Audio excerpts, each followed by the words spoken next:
예, 반갑습니다. 우리는 69쪽에 있는 흙으로 지으심에 있습니다. 창세기 2장 7절. 우리는 인간론을 창세기 2장의 주석 형태로도 볼 수 있다라고 제언을 하고 있죠. 그래서 신학은 성경에서 근거하고 있기 때문에 성경을 조직적으로 잘 체계화하면 그것이 또 신학이 되죠. 성경 주해가 신학이 되는 것이죠. 그래서 이러한 것으로 또 논쟁하면 신학 논쟁사 이렇게 돼서 논쟁사가 되고, 또 그것이 교리 과정이 되면 교리 형성사 이렇게 되고요. 또 이제 그것이 이제 신학에서 교회에서 어떻게 그것이 전수되고 발전되고 되었는지를 이해하면 신학사가 되겠죠. 그래서 이제 교회에서 이러한 내용들이 잘 존재 그리고 형성 그리고 계승될 수 있는 그런 아주 좋은 신학을 만들어내는 것이 복된 일이라고 말할 수 있습니다. 흙으로 지으심, 우리 신학에서 사람을 흙으로 지었다 이렇게 전개하는 것은 매우 드문 일입니다. 그래서 여러분들이 그것도 참고적으로 아시면 좋겠어요. 성경이 말하는 대로 신학하는 것이 신학자들이 쉽지 않습니다.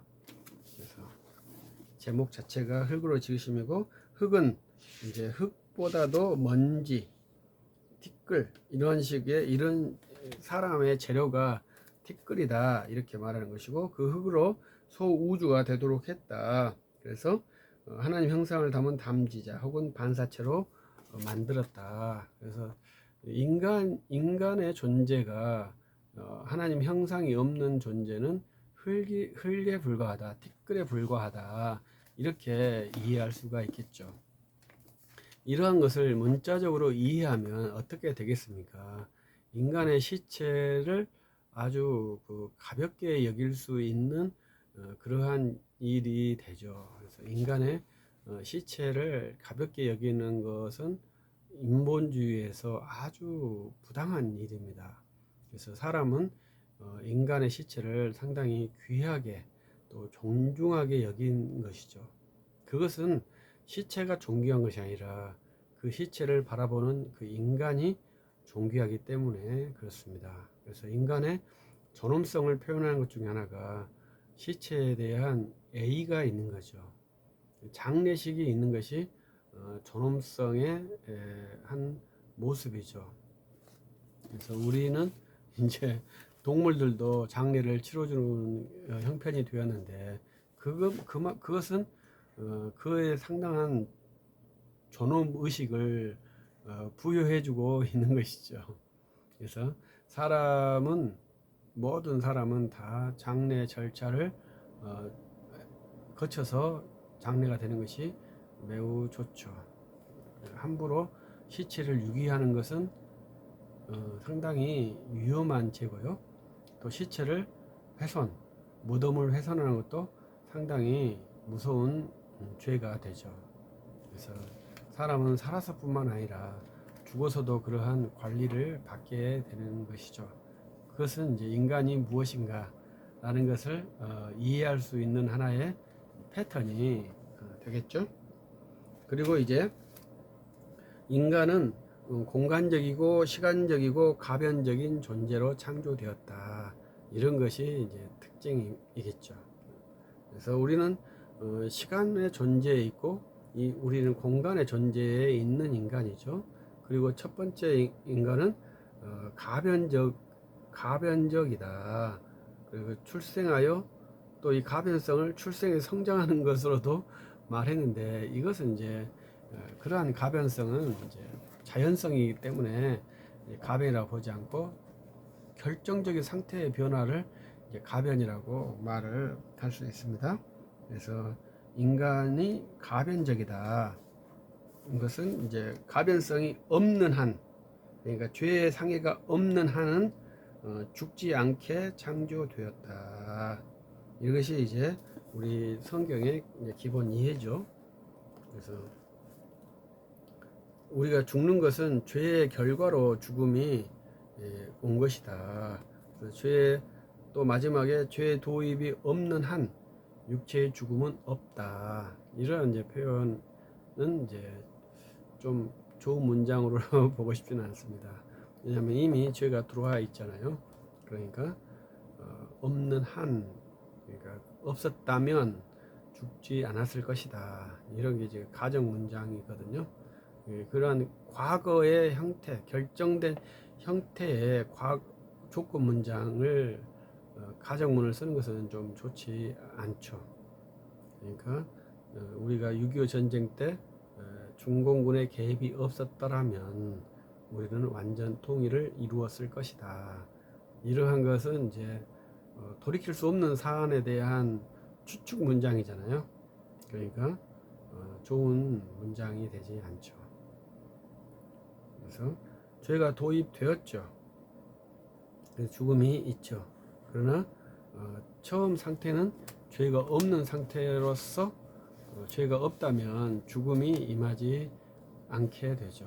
근데 그때 창세기 2장 문장에는 먹지 말라 그러면 결코 죽으리라 이렇게 되어 있죠.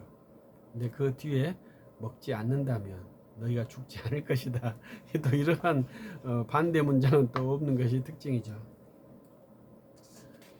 그 다음에 큰 인류를 조성하기 위해 사람이 남자와 여자로 창조되었다.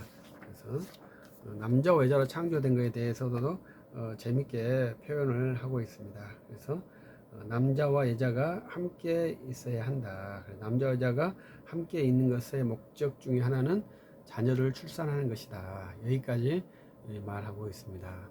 남자와 여자가 함께 있는 것은 성경 말씀에는 어떤 거냐면 독처하는 것이 좋지 않다. 그렇기 때문에 함께 있어라 이렇게 말을 하죠. 그래서 독처라는 것은 자녀까지 있으면 좋겠습니다만은 부부 둘로서 완전하다 이렇게 말할 수 있고요. 거기에 이제 합당한 은혜의 산물인 자녀들이 출산하고 그 자녀들이 부모를 공경하면서 또 합당한 인간을 이루어가는 것이 아주 정상적인 인간 관계이죠. 그래서 남녀가 함께 가정을 이루도록 주님이 창조하신 것이 우리 책에서 말하고 있는 것입니다. 그래서 가정은 남자와 여자가 있어야 가정이 되는 것이죠. 그 다음에 이제 육체와 영혼이 연합하여 한 인격을 창조했다. 육체와 영혼이 그 한 인격이다 이렇게 말하죠. 그러니까 이혼론적인 것이 아니다 이 말이죠. 거룩한 것은 좋고 육체는 나쁘다 이렇게. 이것이 아니라 육체도 중요한 요소다. 그래서 우리는 영혼의 고결성과 함께 육체의 정결성도 함께 추구하는 그러한 그리스도인이죠. 그래서 우리는 영혼과 육체를 분리시켜 생각하는 것이 아니라 영혼과 육체를 함께 생각하는 것이죠. 그래서 우리가 죽으면 이 현재 육체와 영혼은 분리되죠. 그러나 이제 우리의 신앙은 또 몸의 부활을 믿는 그러한 사람들이지 않습니까? 그래서 이 현재 몸은 아니지만 다른 사람이 나를 인식할 수 있는 그러한 몸을 가지는 것이 또 우리 부활의 몸이라고 봐야 되겠죠. 그 다음에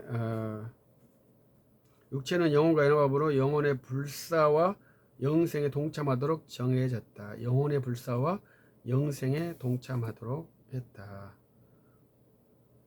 그러니까 이 말은 상당히 이제 어려운 것이거든요. 영혼은 원래 불사합니다. 영혼은 모두가 다 죽지 않아요. 근데 이제 영생이라고 말했습니다. 그래서 이것을 저자가 구분했는지는 제가 잘 모르겠습니다. 그러나 이제 영혼은 악인도 죽지 않죠. 의인도 영혼은 죽지 않죠. 우리가 죽어서 다 안 죽어요. 지옥에 가는 것이 죽습니까? 안 죽어요. 지옥에서 살아요. 천국에서 살고요. 근데 문제는 이제 다시 살았냐 죽었냐에 대한 인식에 관해 있다고 봐야죠. 우리가 살아도 사는 게 아니다 이러한 표현을 하잖아요. 살아도 사는 게 아닌 그것이 어디겠습니까? 지옥이죠. 근데 그 살아있지만 죽어있는 상태죠. 이게 지옥이라는 것이죠. 그러니까 우리 영혼은 immoral, 죽지 않아요. 그러나 살아있느냐, 죽어있느냐, 이것은 자기 존재를 파괴하느냐, 자기 존재를 사랑하느냐, 이렇게 볼 수 있겠죠. 그래서 우리 그리스도인들은 현재 자기 존재를 사랑할 수 있어야 됩니다. 그것이 생명의 아주 중요한 요건이에요. 천국에서는 자기 존재를 너무나 복되게 생각한다는 거죠. 지금은 우리가 상대적이기 때문에 불만이 많지만 천국에는 그러한 불만이 없다는 거죠. 그래서 육체는 물질로 창조되었으므로 그 자체로 불사할 수 없지만, 근데 이것도 이제 정확한 문장을 보면은 조건에 의하면 그 육체가 불사할 수 있게 되었었죠. 근데 조건, 죄로 말미암아 그 육체가 우리 육체가 불사할 수 없는 환경이 된 것이죠. 처음에는 조건 한에서 불사가 됐었죠. 그래서 영혼의 발현 기간으로 영생에 이르도록 창조주가 정하셨다. 그래서 그것은 그리스도의 은혜로 이루어진다. 이렇게. 그래서 우리 현재 육체는 죄로 말미암아 이제 흙으로 돌아가야 될 그러한 상황이 되었고요. 영혼은 의인이나 죄인이나 모두가 다 죽지 않습니다. 그러나 생명이 있느냐 없느냐는 또 다른 문제다 이 말이죠. 생명이 있는 곳이 천국이고 생명이 없는 것이 지옥인데, 제가 생각할 때는 생명이 없는 것은 자기 존재를 부인하고 또 주 하나님을 거부하는 것이 생명이 없는 것이라고 생각을 합니다. 그래서 우리가 자기 애적, 그러니까 나르시시적 그걸 할 수 있잖아요. 그러나 또 하나님을 거부하는 것이 현재는 가능하거든요. 그러나 지옥에 가서는 그것이 불가능하죠. 나를 미워하고 하나님도 미워하고 이렇게 되겠죠. 우리는 하나님을 사랑하는데 나를 미워한다? 그건 가능하지만 있어서는 안 될 일이죠. 하나님을 사랑하는 자는 나도 사랑해야 되죠. 그것이 생명이다 이 말이죠. 그건 제 생각입니다.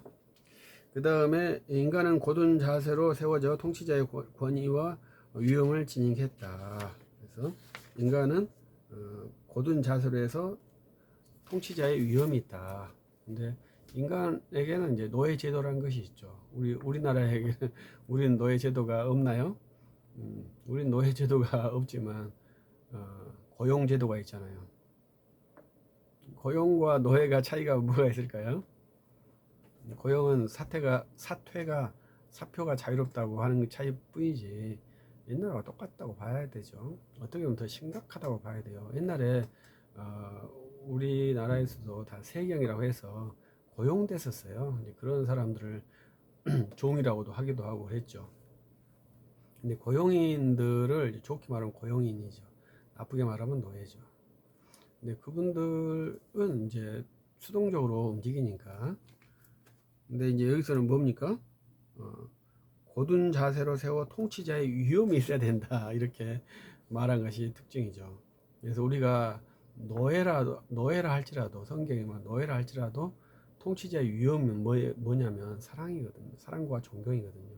그래서 주인을 하나님 대하듯이 하라. 그렇게 노예들에게 성경은 말씀하고 있죠. 그래서 우리가 주인을 그렇게 사랑할 수 있다면 정말로 복된 사람이 되겠죠. 그래서 회사에서 가장 원하는 인재는 어떤 인재일까요? 사장처럼 근무하는 사람을 원한다고 생각합니다. 근데 지금 우리는 근로기준법에 의해서 사장처럼 일하지 않으려고 열심히 노력하고 있죠. 그것을 우리 항상 중도라고 하는 것은 중용, 밸런스, 균형을 맞추도록 노력해야 되지. 그렇지 않았을 때는 이제 사회가 이제 딱딱해진다, 정이 없어진다 이렇게 볼 수 있죠. 우리 사회가 상당히 정이 없죠. 왜냐하면 매뉴얼대로 다 진행하니까요. 공무원도 월급을 좀 많이 주는 대신 뇌물 같은 거 받으면 무조건 아웃 처리하겠다. 뇌물이 나쁘지만 상당히 인간적인 스킬 문제가 있는 거죠. 그 다음에 인간의 육체를 가져도 하나님 형상 때문에 천사보다 우등하다. 그래서 우리가 천사보다 우등한 존재라는 것도 밝히고 있죠. 그래서 육체가 있기 때문에 천사보다 저등하냐? 그렇지 않고 우리는 육체가 있어도 천사보다 우등하죠. 왜냐하면 우리는 자녀이고요. 천사는 종이니까요. 우리는 자녀로 하나님을 찬양하는 것이지 종으로 찬양하는 게 아니거든요. 우리는 하나님을 아바 아버지라고 부릅니다. 그래서 그 다음에 육체는 영혼과 연합하여 한 통일을 이룬다. 아까 말한 거죠. 육체와 영혼은 연합되어 있다. 이것이 이제 아주 중요한 개념이죠. 우리는 육체와 영혼을 연합된 하나의 인격으로 보죠. 그래서 영혼이 고결하면 육체도 고결하죠. 그래서 야고보 선생님은 혀를 길들여야 한다. 가장 어려운 것이 혀를 길들이는 것이다. 이렇게 표현하죠. 왜냐하면 인격의 정점에는 언어가 있거든요. 말이 인격이거든요. 그래서 이 말을 합당하게 할 수 있는 잠언의 가르침처럼 말을 합당하게 할 수 있는 그러한 인간을 위해서 노력을 해야죠. 그래서 우리 그리스도인의 큰 위협은 말을 합당하게 하는 그 훈련이라고 저는 생각을 해요. 그래서 그 훈련이 잘 되면 정말로 좋겠어요. 그 텔레비전에서 말하는 그러한 그 시나리오처럼 아주 그 시적절한 말들을 우리 상황 속에서 구현해낸다면 정말로 그 20분 동안 1시간 동안 재밌게 하는 텔레비전 프로그램이 우리 삶 속에서 실현되지 않겠습니까? 우리는 시나리오를 못 짜기 때문에 그런 말을 잘 못하죠. 그러나 이제 우리들은 훈련을 해서 그런 시나리오처럼 멋있는 말을 한번 해보는 것이 우리의 인격이라고 생각을 합니다. 그 다음에 육체가 인간의 본성이다. 그래서 육체가 인간의 본성. 이게 우리는 인간이라 했잖아요. 그러니까 인간은 육체죠. 그래서 육체에 본성적인 욕구가 있어요. 그것은 뭐 식욕 이런 것이 그 인간의 본성적인 것이죠. 그 본성적인 것을 우리가 떠날 수가 없거든요. 그래서 여기서는 이제 노동까지 하나의 과제로 하나 넣은 것 같아요.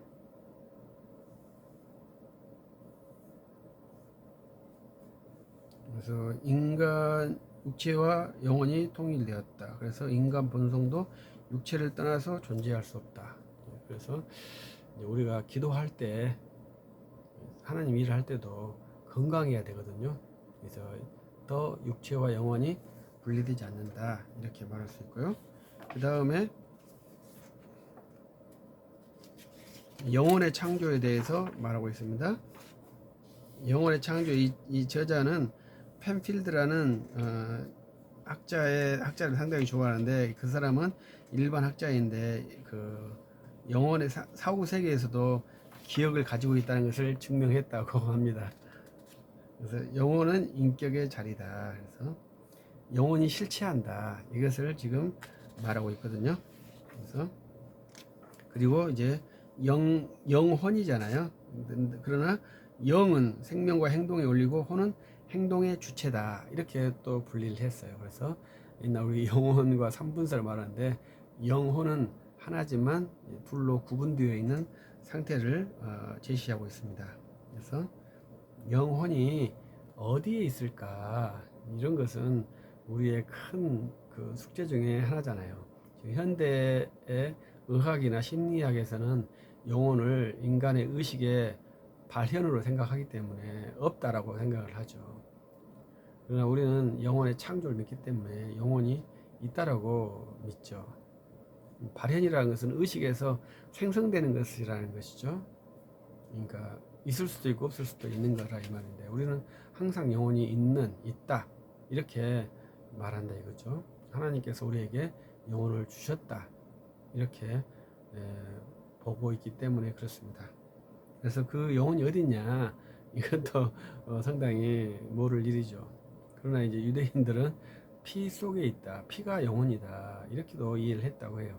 상당히 그건 저는 좋은 이해라고 생각을 합니다. 그래서 내 전체에 피와 뼈에 영혼이 있다 증명할 수는 없죠.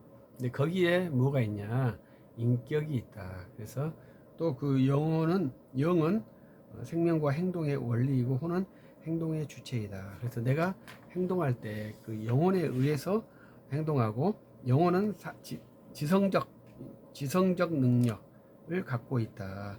그 다음에 의지를 갖고 있다. 양심과 감정을 가지고 있다. 그리고 마지막으로 결정을 할 수 있다. 인격의 가장 중요한 특징은 결정이거든요. 그래서 우리는 결정을 하는 겁니다. 결정을 하고 결정에 책임지는 그러한 것이 인격의 아주 중요한 요소죠. 그래서 영혼은 결정이 있고, 영혼이 신형상의 자리, 인격이 거기에 있다. 이렇게 제시를 하고 있습니다. 그래서 우리는 85쪽까지 진행을 했습니다. 일단 우리가 진도가 다 못 나갈 것 같습니다만은 순차적으로 하고 미완료된 상태에서 종료하더라도 좀 순차적으로 해 나가도록 하겠습니다. 오늘 여기까지 하고 마치도록 하겠습니다. 수고하셨습니다.